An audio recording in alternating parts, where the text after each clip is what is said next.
What is up, my friends? As promised, it is Friday night's late night transfer news roundup, but we're going to take you through the very latest story surrounding Liverpool Football Club with a view to the transfer window. I'm going to be discussing a situation around Mark Gay. We're going to be talking about Bradley Barcola and lots more, including a link to that new young Wolves star Mane. Of course, Mane's a name very familiar to us Liverpool fans for the right reasons, but we'll talk about that youngster as well as lots more over the next few minutes. You know the score though, I want to know your thoughts. So do let me know in the comment section. Drop a like if you enjoy the video and don't forget to hit that subscribe button. A reminder, there won't be a late night agenda tomorrow night, Saturday, but the Anfield Agenda podcast is out at 10 a.m. in the morning. We will have the preview for the Barnsley game coming out tomorrow night, and there'll be a news video tomorrow as well, just no live content.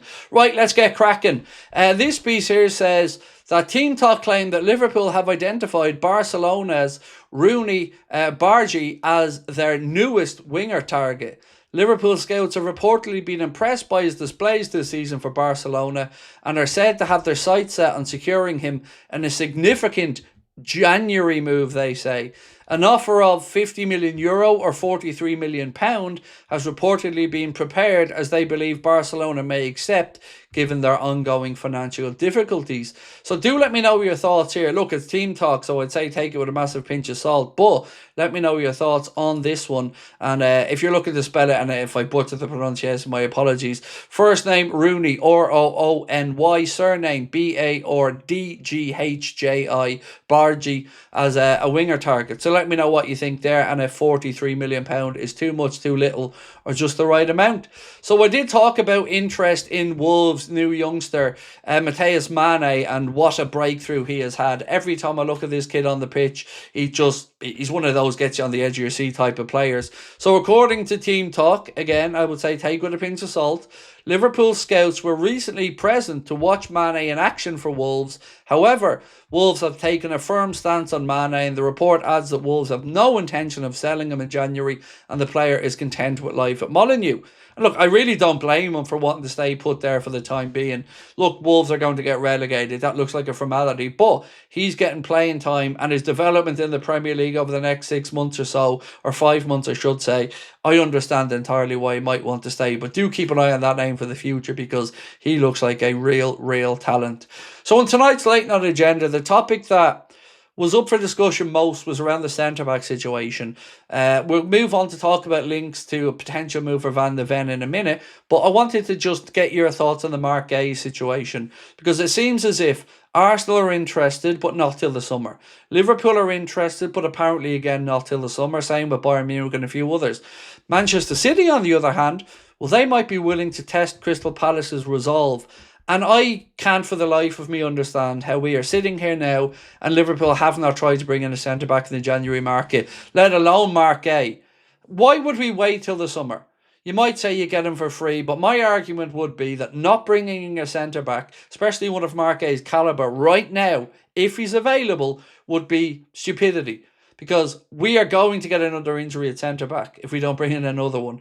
You can't keep playing the same two lads every single week and not think that it's going to catch up on them. And also, we want to go and win the Champions League, not just try to scrape into qualification for next season. And while I think bringing in a centre-back would add our chances or increase our chances in both of those, not bringing in a centre-back, that's just running the risk again of maybe missing out on Champions League football. And that is irreparable damage. Right now, it's in our own hands. We can try to mitigate the situation, mitigate the risks by bringing in a centre-back. Go give Crystal Palace 35 million for Mark Gay and get it done.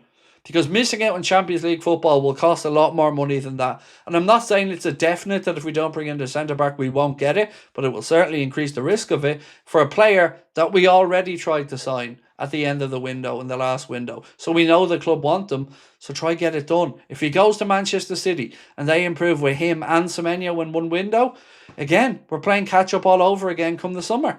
Right, Independent has put out what they've called an exclusive and said, we understand that at around 4 p.m. today, Friday, Liverpool Football Club made inquiries for Antonio Nusa.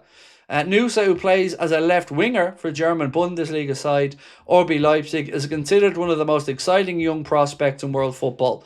I've no doubts to the quality and the interest many clubs will have in Nusa.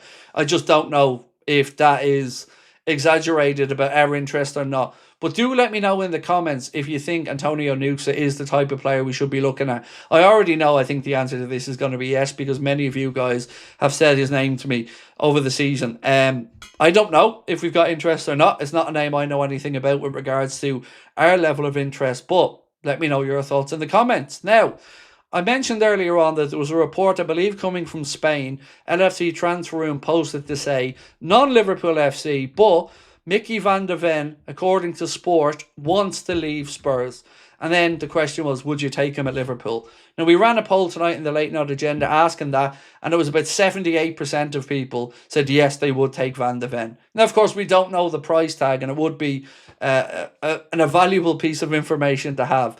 But I've always felt like Van de Ven was the one that got away when Spurs got him from Wolfsburg. Yes, he's had some injury concerns, and that's fair enough. Anybody who brings that into the equation, yes, it is more than fair. But for me, if Gomez is going to move on in the summer, Van de Ven could be an injury-prone player, but my God, when he's available and when he's fit, he is just mustard. So I'd love him, but somebody said they think he may go to Barca, and that could be a good shout. But it does at least look like life isn't rosy at the minute for Mickey van de Ven, according to this report at Spurs. Now, Bradley Barcola. This is one player whose name has been constantly linked to Liverpool and a potential move, and it looks as if it's getting to a really pivotal time in his potential future with Paris Saint-Germain. This report from Fabrice Hawkins reads, Bradley Barcola has been the subject of a contract proposal at Paris Saint-Germain. He and his camp have not yet responded to the offer. The club would like to know the player's position, as this will also shape PSG's upcoming transfer window, particularly if he harbours any desire to leave. Paris are preparing for all eventualities and have drawn up a short list of targeted players, even though those concerned have not yet been contacted. Bradley Barcola represents one of Paris Saint-Germain's key dossiers in the coming months, as there is a clear desire to keep him. For now, although the player attracts significant interest abroad, as he already did last summer, notably from Liverpool and Bayern Munich, he has never expressed a wish to leave. Now, I do think if he stalls on a contract at Paris Saint-Germain, that he is a name Liverpool could very well look at in the summer. I want to know what your thoughts are on this one, though, because if he signs a new contract at PSG, I think we've gotten our answer. But the interest from Liverpool was real in the summer. Connor is fully convincing himself that we could make a play from this summer, and I do think we will need another attacking player brought in with the future of Salah up in the air. Of course, Cody Gakpo being up and down in his form. Chiesa may be moving this month, and there have been reports that Liverpool could move him on at the end of the month, and I don't get that, by the way. If we have somebody lined up to come in, brilliant. If we're going to even bring back Harvey Elliott and give him some minutes, okay. But letting Chiesa go without having anybody else there, whether you think the manager's going to play him or not, it's just stupidity, because it's one senior body we'd be down. So I do think if we were to strike a deal with Villa, let's say, and bring Elliott back, maybe then you could move Chiesa on. You like Chiesa, I like Chiesa, but we know the situation with the manager. So that is it for now, ladies and gentlemen. As always, though, we are looking forward to reading your comments. Thank you so much for your continued support. It really does mean a lot to us. And I will see you guys back again live on Sunday. But don't forget, tomorrow, podcast at 10 a.m, news video in the afternoon, and then the Barnsley preview will be out tomorrow night. Have a good weekend. Much love.